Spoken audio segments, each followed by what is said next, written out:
Hey, what is going on, guys? So today we're going to be covering a very commonly known Twitch streamer who goes by the name of Higa or Hija. I don't know how to pronounce her name, so sorry for humanely slaughtering that last name. We're going to be covering what seems to be a conflict between her self-proclaimed love for animals and her tendency to pay for animals to be bred, exploited, and murdered for food. Apparently, she's been involved in some conflict recently with some other creators, and it's caused her to basically resign from Twitch, and I think even being online overall. I don't know what this conflict entails. I have no idea what, actually happened. But regardless, I do want to talk today about her actions toward animals, which have me very confused, especially when you take into account her moral system when it comes to animals. Now, I'm not gonna lie, these types of videos can get pretty old for me, where we find a self-proclaimed animal lover influencer who, while loving animals, also pays for animals to be bred, exploited, and murdered for trivial purposes, such as taste pleasure. But after looking a little more into Maya, I've discovered that the conflict between her actions and her love for animals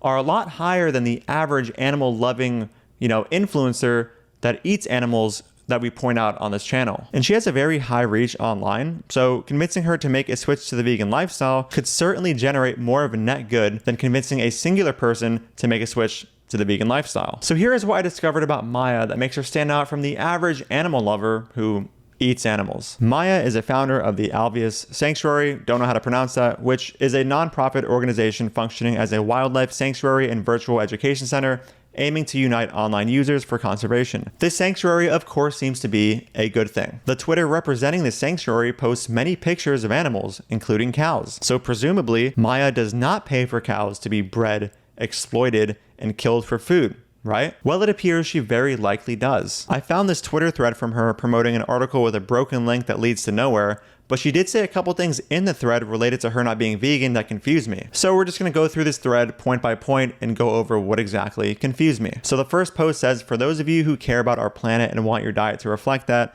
but aren't ready/willing to commit to vegetarianism/veganism. And then right after that, there's a link that goes to nowhere. So we'll just keep going with the thread. And then it says, clarification for some folks. I grew up on a farm surrounded by friends who raise livestock. So I grew up eating livestock that I knew personally. I have a bachelor's of science in agricultural communications and dedicated as much of my coursework as possible to studying sustainable agriculture. It's always very odd to me to find out that somebody who identifies as an animal lover has gotten to know animals that they knew would eventually be prematurely murdered to be, turned into chopped up little pieces to then be consumed. Surely just like a dog or a cat that you get to know, you don't want to end up killing them prematurely before their time is up on this planet, like naturally. You want them to live a very long life and a life filled with joy. But instead, in this case, these are people who get to know these animals, give them names, form emotional bonds with them, but then end up killing them around 1/4 of their natural lifespan. How could you form a bond emotionally with these animals, but then end up having a knife slashed across their throat? Just very bizarre to me. But anyway, she said that she has a bachelor's of science in agricultural communications and dedicated much of her coursework into studying sustainable agriculture. Well, that is surely a good thing, although I'm not so sure what is so sustainable about supporting a form of agriculture that requires so much land and provides so little calories. And these numbers mostly include factory farming, which we know takes up less land than free-range farms, which she definitely supports. She goes on to say that I'm not vegan/vegetarian, which I know is confusing to some people who know that I love animals. I purchase the majority of my meat from a butcher who buys wholesale from small grass-fed operations or from @imperfect_foods. Traceability is important to me because of my upbringing. Now, just notice the euphemisms when she says that she buys the majority of her meat from a butcher. When she says meat, she really means the chopped up body parts of animals who were prematurely murdered for profit. That's how this sounds when you remove the euphemisms that are meant to make people feel better about their choices. You gotta wonder what she thinks about Elwood Organic Dog Meat, who have very similar practices to these small grass-fed operations she gets her chopped up cow from. Except, of course, it's chopped up dogs instead of cows that they sell. We'll get back to the thread in a second, but I do want to touch on a video she released back in June in which she covers her birthday, and she ended up having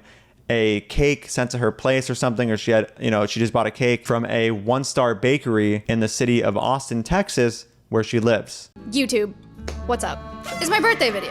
My birthday's in like a week. So, came up with an idea, and the idea involves birthday cake. My assistant is currently researching the highest rated and the lowest rated bakeries in my area. I'm going to draw myself a birthday cake. I'm gonna send both of those bakeries the exact same picture, and we're going to review them. Highest rated bakery, lowest rated bakery. I am not going to tell you the names of the bakery just in case they're bad. And I don't want to be mean. So I Googled vegan bakery Austin, Texas to see if there were any vegan bakeries or bakeries which provide vegan options with a 1-star review, and I couldn't find any. So it is very reasonable to assume that she got this cake, and likely the 5-star cake, from a non-vegan bakery. And what are the chances that these bakeries purchase their eggs and milk for these baked goods from a, small scale, humane, grass-fed farm? Quite low. Assuming they purchase their ingredients from factory farms like most bakeries do, we have evidence of Maya supporting some of the worst cruelty imaginable on dairy and egg farms, while she is the founder of a sanctuary which posts cow pictures and such on their Twitter. It's always so interesting seeing people who proclaim to be animal lovers, even more than myself, who support such atrocities. But this is even more interesting because she is the founder of an animal sanctuary. All right, so back to the Twitter thread. The people around me do often purchase meat traditionally from the grocery store, and most of them love animals too. I think the industrial livestock industry has spiraled out of control because of the lack of education from consumers. So I'm not going to touch on the absurdity of claiming that people love animals who pay for animals to be bred, exploited, and murdered. But anyway, whether the industrial livestock industry has spiraled out of control because of lack of education from consumers is an empirical matter. And in all honesty, I'm not sure what she means by spiraled out of control, but if she just means something like most animal products are being produced through factory farming rather than alternative and, quote, more ethical practices, my guess is that the reason it has spiraled out of control in this manner is the heavy demand for animal products and the cheaper costs in producing them through factory farms over free range and humane farms, which take up much more land and resources. Like the more you treat an animal like a commodity, the less you have to spend on taking care of them and, on their welfare and on more land for them to walk around, and hence the more money you save. So that's kind of the idea of why factory farming is so prominent as opposed to other methods that require way more land, way more care, way more resources, and way more money. I share this article because it provides digestible info for people that want to make a change. More importantly, it does so without shaming the reader for their choices. It opens the door to more ethical consumption. It does not shut it on those who haven't chose veganism already. Again, I'm not sure what the article was because the link is broken, so we'll just skip that. Changing our diets completely is hard. Being a little more conscious about what we consume is easy. You don't have to change everything to show that you care about animals / our planet. If you are taking baby steps, you are part of the solution. We can do it. While I understand that sometimes steps are necessary to get yourself to the end of an overall lifestyle transformation or lifestyle shift, I'm still confused by this post. She said, you don't have to change everything to care about animals and our planet.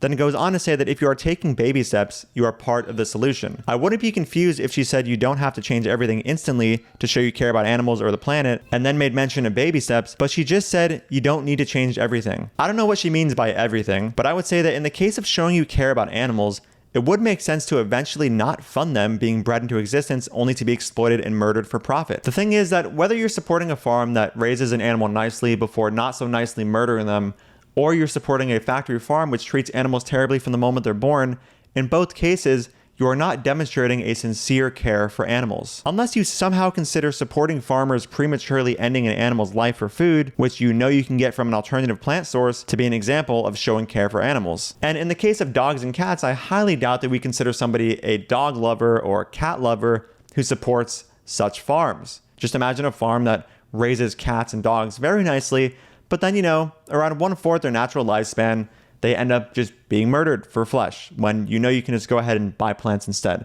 It's hard to believe that a person who did that would be a sincere animal lover. I mean, you're literally paying for animals to be bred, be given a nice life. So, they're trusting their farmer. They feel really good around them, and then having that nice life stolen from them.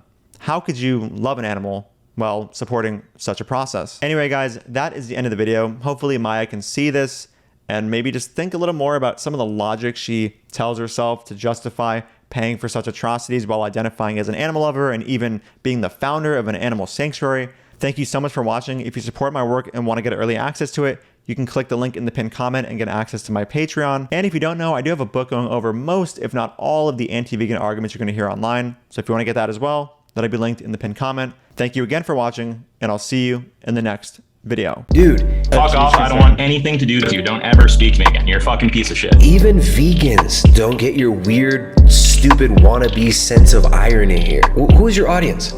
Nobody gets these dumb jokes. Dude,